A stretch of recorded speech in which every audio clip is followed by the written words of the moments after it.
good evening, and welcome to this special Island Stat Sports Talk. I'm your host, Earl Baston. Joining me is Andre Coley, former West Indian head coach in cricket, who is now assisting the Bermuda Cricket Board and the Bermuda Cricketers, who are currently in Cayman Islands playing in the North America Cup tournament. Mr. Coley, thank you very much for joining this evening. I just wanted to talk to you about, you've had some time with the team, with the coaches, and get a what I would consider an honest assessment of Bermuda cricket. You've spent a lot of time in quote unquote the professional world of cricket, with the West Indies full-time cricketers, and now you're kind of helping out in the era where it's part-time, it's recreation cricket. So can you give us an assessment of what you've seen thus far with the Bermuda team?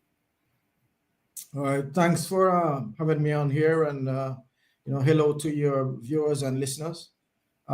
First, I should say on behalf of Cricket West Indies, it's a pleasure here, working with the Bermuda team. And when I was asked to be a part of this project, I didn't hesitate, because obviously, West Indies, we have a responsibility to assist the islands in our region. Mm-hmm. And based on what I've known of and seen of associate nations, especially Bermuda cricket, they've generally played an exciting brand of cricket. You could think back to years ago when he qualified for the World Cup. Yeah. And what I'm seeing here now is definitely no shortage of talent. And as you alluded to earlier, it's a situation where players are otherwise engaged. Cricket is basically more an amateur association for them. And so, obviously I have to manage my expectations of where they're at. And that is how I've come into this role, where I've come in with a clean slate, a blank slate, so to speak, just to get a feel for where the players are at. I've been having conversations with captain and Carl, as well as Trotty, the manager, who obviously they would have more of an intimate knowledge of where the players are at and the state of Bermuda's cricket. But definitely it's been enjoyable in instances to watch the players go through the various disciplines and play on the field. There have been some exciting times, so definitely no shortage of talent. Sure. One of the things we noted, or I always note when talking about sports in Bermuda, and you're getting a first-hand look at athletes from Bermuda playing the sport of cricket, is we put expectations on ourselves of being like what we see on television and in the professional world. And the true measure is we have to sometimes lower our expectations of what we can do. Although you want to have high standards, it's very difficult because of, one, the time that you actually have to put into the sport, and two, the other responsibilities that you have throughout your daily life, kind of thing. Would that be a true assessment? Spot on, 100%. My role here is really to be a support to Cal players, in terms of meeting everyone where they're at presently, and giving feedback as it relates to the gains that we could potentially make in the short term. As you know, the qualifiers are just around the corner, a few weeks away. So we have to be realistic about where we are at the moment and be very specific in terms of the areas that we could actually make progress. Look to consolidate the areas where we are currently strong, and then look to see in the short term, how we can maximize those gains, to give a good account of ourselves and ultimately qualify for the World Cup, because that's ultimately what all of this is geared towards in the short term. Obviously, there has to be a long-term view of things, but in the short term, that is the immediate thing that is at hand at the moment. Yeah. One of the things noted, for some time around our region is we struggle when facing the ball that's turning. And I know that was a big issue, not so long ago in the West Indies, where, the players struggled with the slower ball that was turning a lot, and you could see that in the Bermuda team where we struggle. What sort of advice do you have for players that you know it gets into their mental part where they feel like they have to hit their way out of trouble a lot of times when they feel like there's pressure on? Generally, it works well if you stay in the moment. A lot of times we see spinners come on and we expect a lot of spin. Sometimes it doesn't spin. Sometimes it's about reading the flight. 100% is about picking length first and being able to work out whether to go forward or back. That is really along the lines that we've been talking about in terms of focusing on the basics and watching the ball very long. Obviously, you have 20 overs, not a lot of time. In this dispensation of the game, it's not uncommon to see teams open the bowling with spin at both ends, occasionally spin and pace or pace and pace. So having an ability to adapt to whatever is thrown at us or bowled at us is very important. But I do believe that mindset is important. Skills are important, but mindset first. A lot of times we encounter spin, and the first thing we look to do is to hit our way out of it. So the mindset against spin is really should be similar to how most players in the Caribbean view fast bowling, which is they generally look to, want to score as much off the fast bowling before the spin comes on because they're less comfortable. But really, if you try to strip it away and try to get as close to the ball as possible or further away from the ball to be able to play off the back foot, it also helps. But to be able to do that consistently, you need to be able to pick the length and transfer weight to be able to be effective against spin or quality spin. Definitely.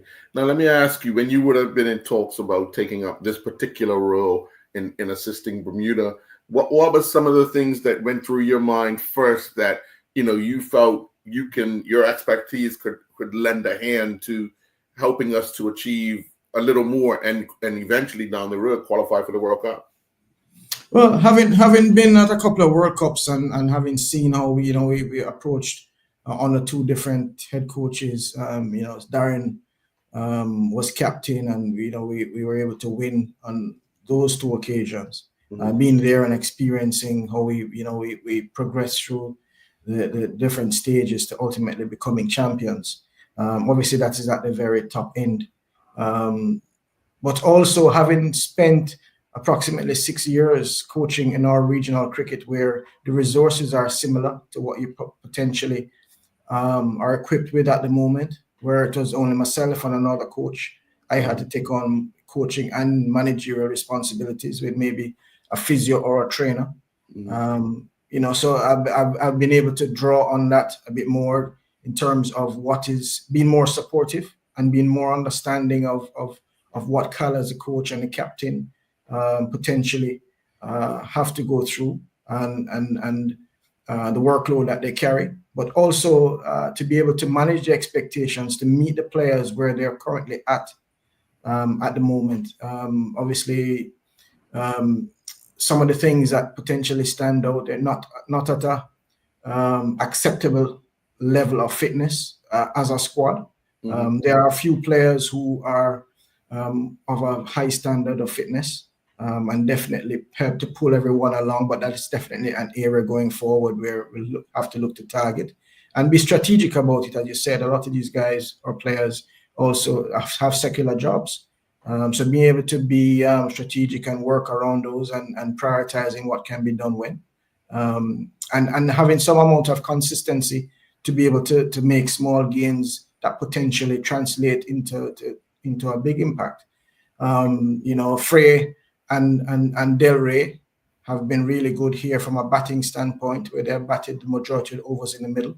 And they've sort of formed the backbone, attacking as well as rotating the strike well in that middle period, and most of the matches have been able to take it deep.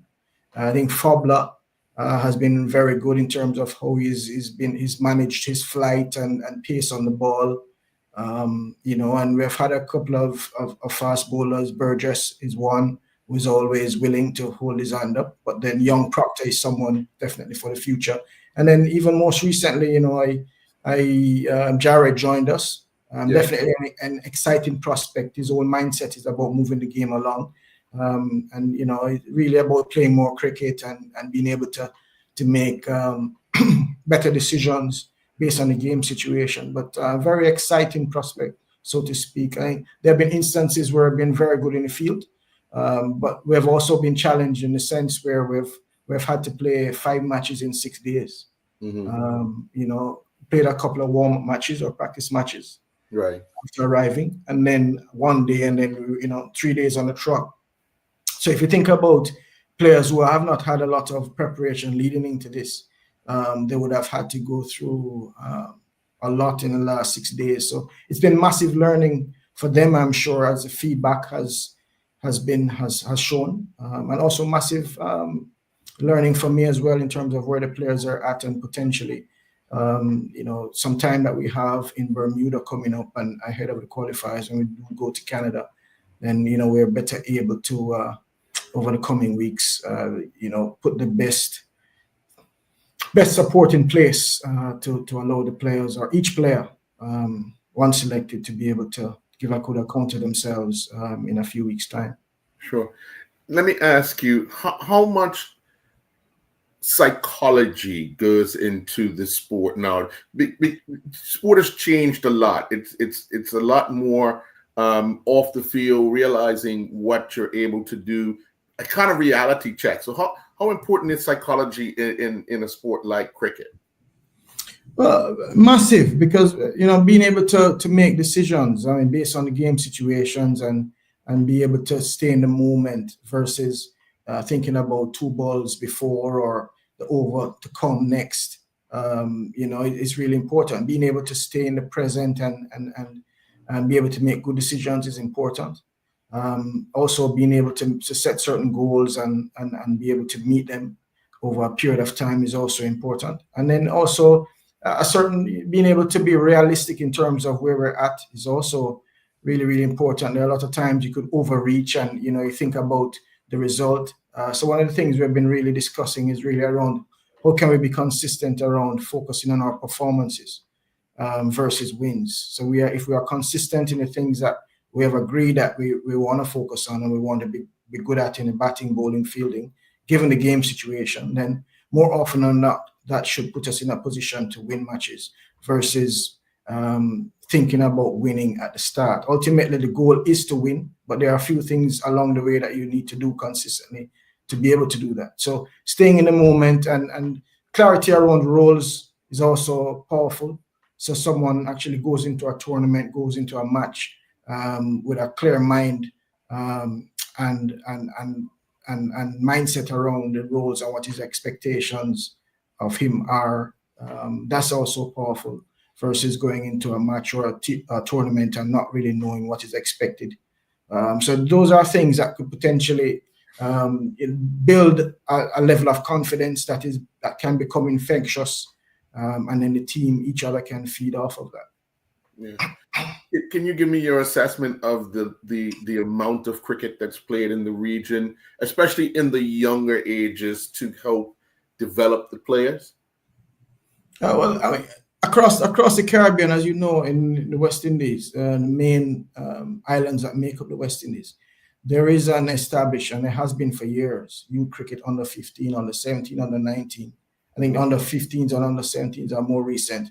I personally started my coaching career coaching Jamaica under 15s for 3 years and then going through the ranks to the under 19s, etc. So there's always been this structured way. I also understand that there have been instances where in Bermuda there's been some youth cricket and some of the other associate nations, but definitely the wider the bases, and the wider the pool to select from, it always helps. But then also playing is one thing and getting information about playing the game and so on, but also spending time on developing the different skills is also crucial, because as you see, the game is rapidly evolving. and changing. So a player needs to be able to adapt to that. Sorry. No worries. No worries. So it's important that there's a balance between not only development of skills and strong basics, but then having an outlet to be able to express that in a competitive environment. Sure.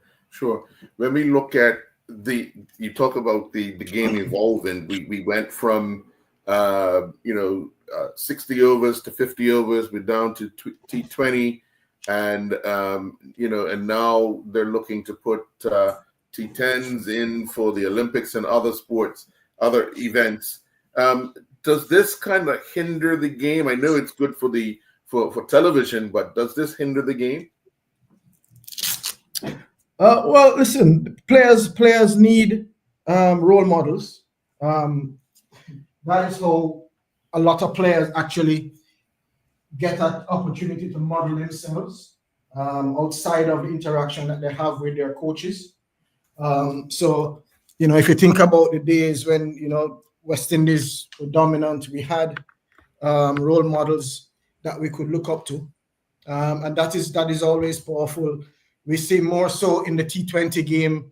There are a lot more role models where players can actually, the names roll off the tongue. More so in the franchise cricket, just because there's just so much of that being played around and players are that much more exposed.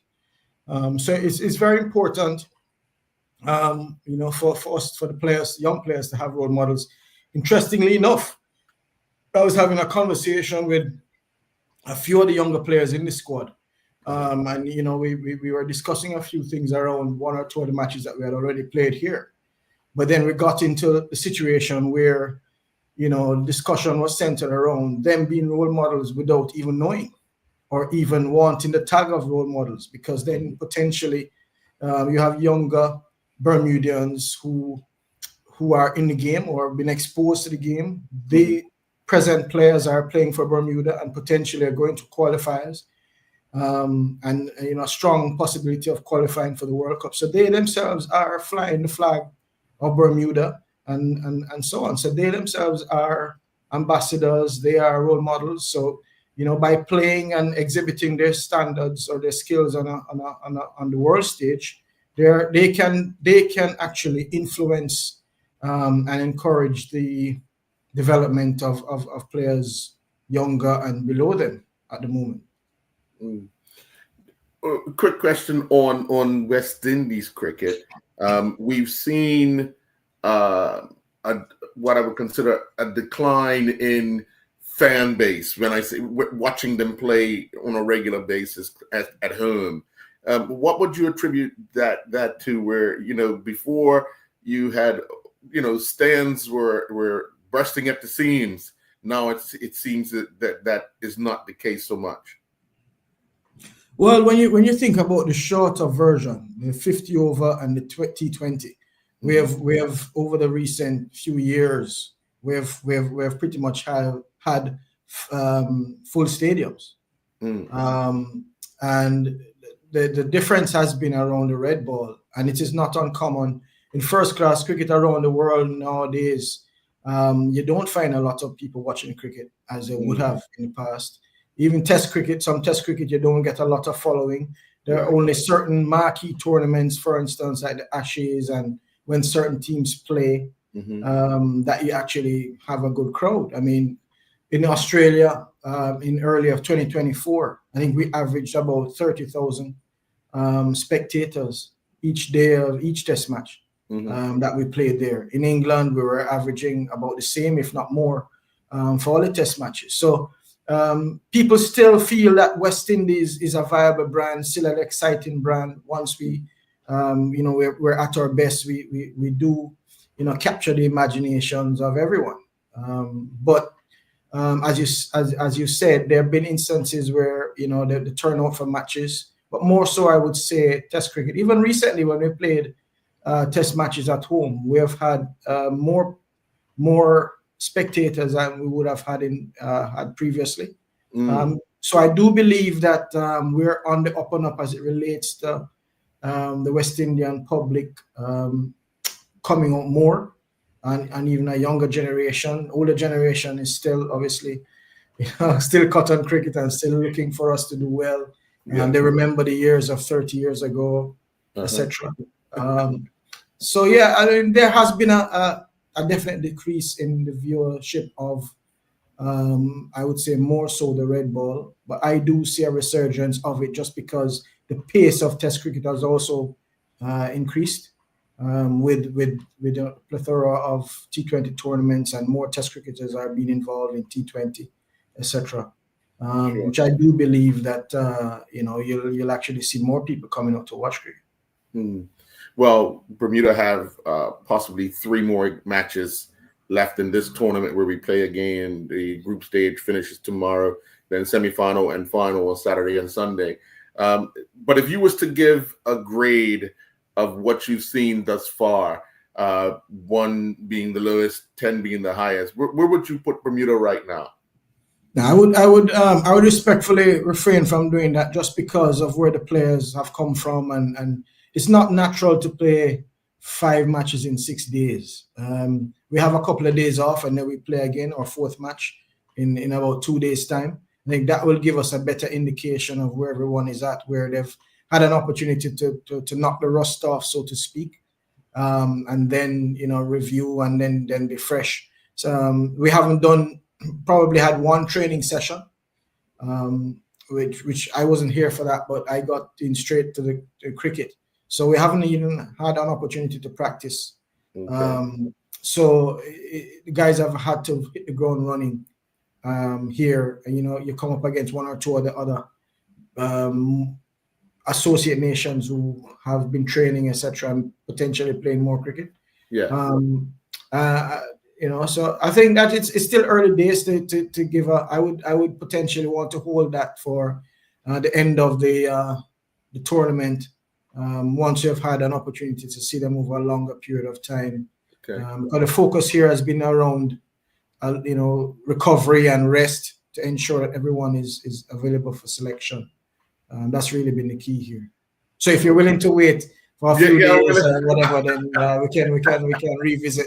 I'm willing to wait because I know, pretty much everyone that's come in to assist identifies one of our major problems, and this is for most of our sports in Bermuda, especially team sports, is our fitness, our attention to those details of being fit.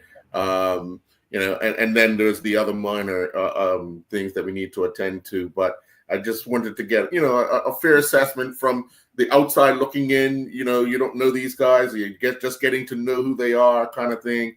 And I think those are the type of things that we need to hear, and especially the youngsters coming behind. That if you got yourself in some shape, half your battle's won. Well, you are correct. I can what I can say though, without giving a grade, is that if I was to, there were, so in 2 of the matches we have had a couple of batters who have rotated the strike really, really well. So Del Rey and Terran have been really good at that.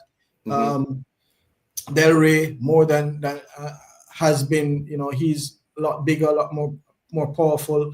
His intent to score. So he's cleared the boundary a couple of times, but he's also showed that the adaptability to rotate the strike, deft touches. To give you an example, just to nudge the ball enough to get to the 30-yard circle to be able to come back for 2.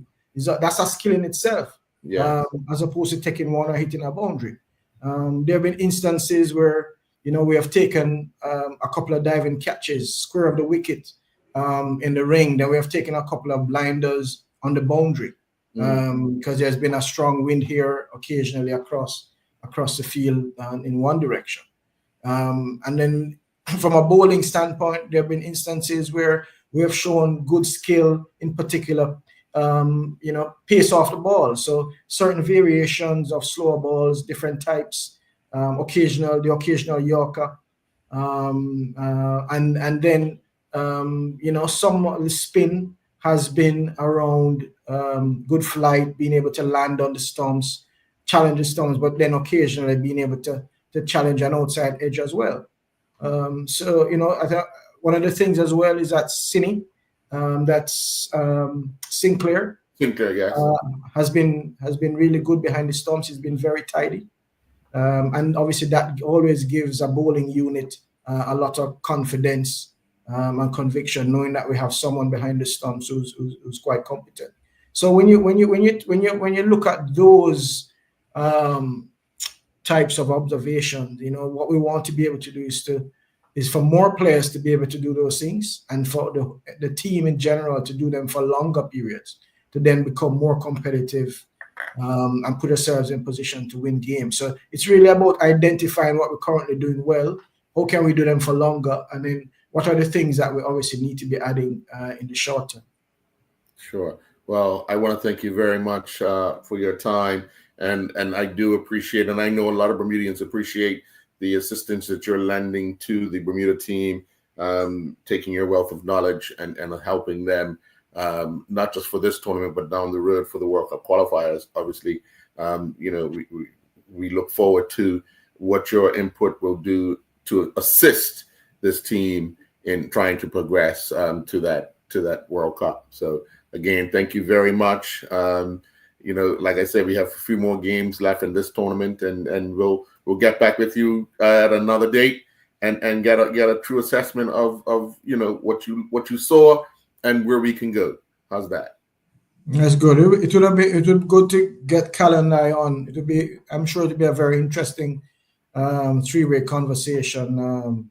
Yes. His perspective as well as what I would have seen coming in. So that could be quite interesting. I would definitely try to set that up once the tournament is over and everybody's settled back to where they are, and then we'll get you two on to discuss that. How's that?